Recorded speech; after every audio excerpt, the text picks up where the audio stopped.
This is Blackstone Joe, and you're listening to Slick Talk. If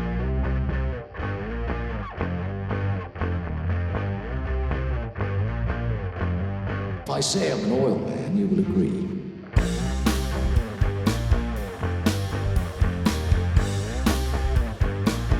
There's the stink of oil about him.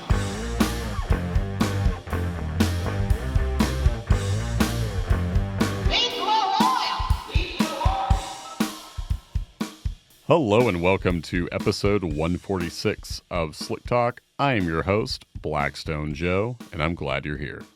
This episode starts with a suspicion.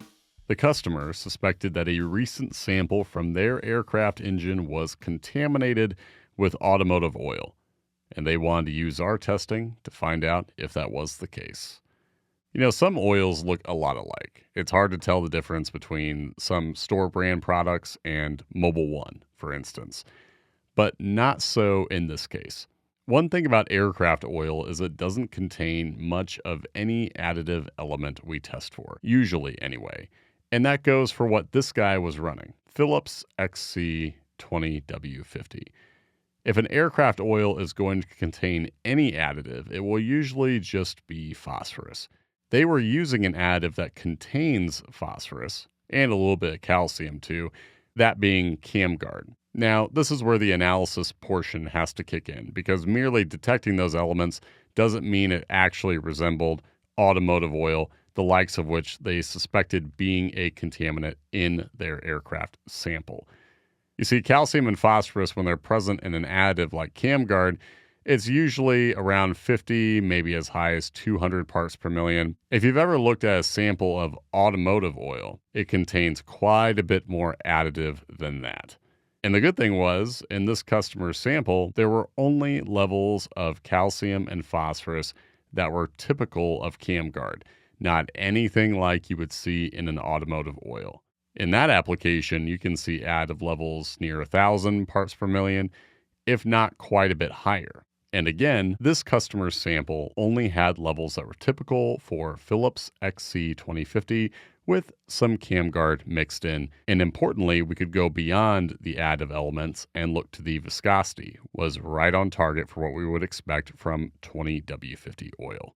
This customer may not have suspected this part either, which is that we always look for signs of automotive oil being present in any aircraft engine sample, not because we suspect people are routinely contaminating their samples before sending them off, but because some owners may use non-AD oil, which would include anything automotive, simply because they do not know about the risks that you can run into by using non-AD oil in an aircraft engine. Using non-AD oil, or oils that are not ashless dispersant, can leave behind deposits, which will eventually result in detonation.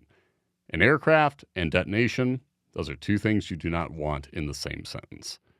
Now, back to the customer and their suspicion. This all came about because we found a sharp change in how this engine was wearing. They had sent in a few samples, everything looked good, and then all of a sudden we saw increases in a few metals, including copper and tin. Those come from brass and bronze parts, such as bushings or bearings. Fortunately, they'd been testing this aircraft for a while, so we were able to see that there was a definite change in how this engine was wearing compared to what we were seeing in the initial samples. That got the customer's wheels turning, wanting to know what it was that could be related to these increases or the cause.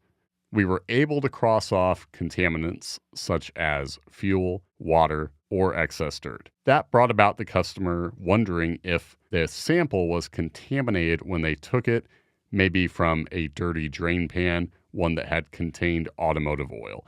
And that's where the question came from. And fortunately for the customer, we were able to cross that off our list just with the standard analysis. No additional testing needed. Our standard analysis is going to include the spectral exam, which checks for any element, such as the elements that are in the additive package, whether you're running automotive oil or aircraft oil.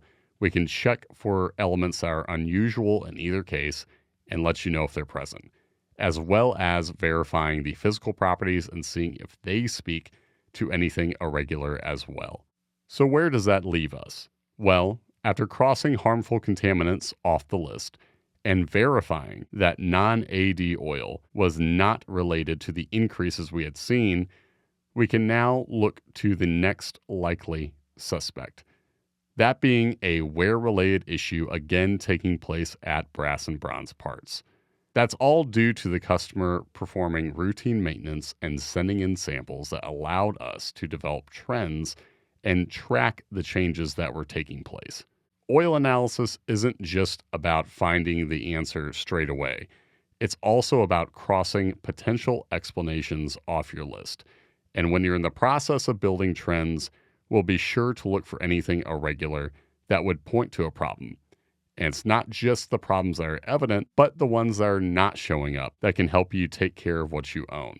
By letting this customer know that sample contamination was not on the list of possible explanations for their results, they know that the engine itself appears to be making more metal than it was. That way, they have the information on their side to proceed with the necessary maintenance, whether it be consulting whatever relevant service bulletin or simply providing this information to their mechanic so their mechanic knows what steps to take without having to go through the process of rooting out every potential problem, ones that we had already been able to do that with simply by testing the oil, ruling out the contaminants I mentioned beforehand, and also over the course of this customer building trends, we can see which parts appear to be wearing more than they were, rather than simply taking one sample, seeing that levels are high, and not knowing what the context was beforehand. How was that engine wearing previously?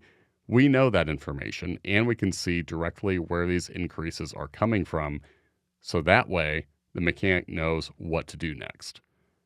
All of this is made possible simply by sending in a sample and noting what it is you're interested in. Not every problem or every sign of trouble is going to manifest in the used oil. However, we will be able to steer you in the right direction based on the presence or lack thereof of certain elements that speak to a potential problem in their own right. Crossing things off your list can save you money, can save you time, and help ensure that you have the most effective maintenance schedule for you and what it is you own. If you suspect a particular problem or want to know if it's a problem that will show up in our testing, don't hesitate to reach out. We want to make sure that the report and the comment are tailored exactly to what it is you're interested in. That brings today's show to a close. Thank you so much for listening. This is Blackstone Joe, signing off.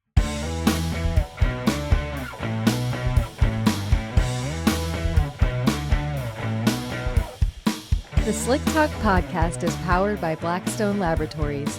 If you're ready to start your oil analysis journey, visit blackstone-labs.com to order your free test kit.